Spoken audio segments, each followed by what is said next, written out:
Hello everyone. ಇವತ್ತು ನನ್ನ ತಂಗಿಯವ್ರ ಊರಲ್ಲಿ ಬಸವಣ್ಣನ ಜಾತ್ರೆ ಇತ್ತು. ಪ್ರತಿ ವರ್ಷವೂ ಇವ್ರ ಊರಲ್ಲಿ ಜಾತ್ರೆನ ತುಂಬಾ ಗ್ರ್ಯಾಂಡಾಗಿ ಆಚರಣೆ ಮಾಡ್ತಾರೆ.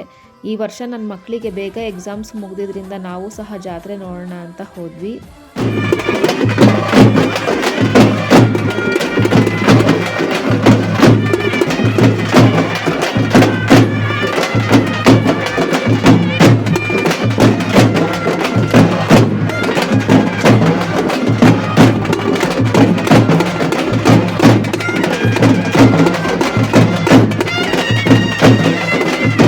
ಇಡೀ ರಾತ್ರಿ ದೇವ್ರನ್ನ ಹೊತ್ತಿ ಕುಣಿಸಿ ಮೆರೆಸ್ತಾರೆ. ಅವ್ರು ದೇವ್ರನ್ನ ಕುಣಿಸೋಂಥ ರೀತಿ ನೋಡಿದ್ರೆ ನಾವು ನಿಬ್ಬೆರಗಾಗಿ ನಿಂತ್ಕೊಂಡ್ಬಿಡ್ತೀವಿ.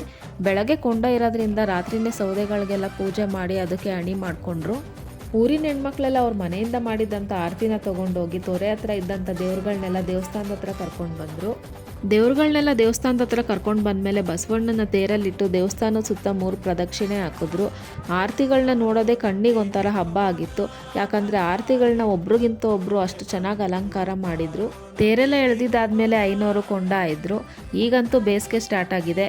ಎಲ್ಲ ಊರಲ್ಲೂ ಹಬ್ಬ ಜಾತ್ರೆಗಳನ್ನ ನೋಡೋದೇ ಒಂದು ಆನಂದ. ಈ ಮಿನಿ ವ್ಲಾಗ್ ನಿಮಗೆ ಇಷ್ಟ ಆಗಿದ್ರೆ ಪ್ಲೀಸ್ ಲೈಕ್ ಮಾಡಿ, ಶೇರ್ ಮಾಡಿ, ಕಮೆಂಟ್ ಮಾಡಿ ಮತ್ತು ಸಬ್ಸ್ಕ್ರೈಬ್ ಮಾಡಿ.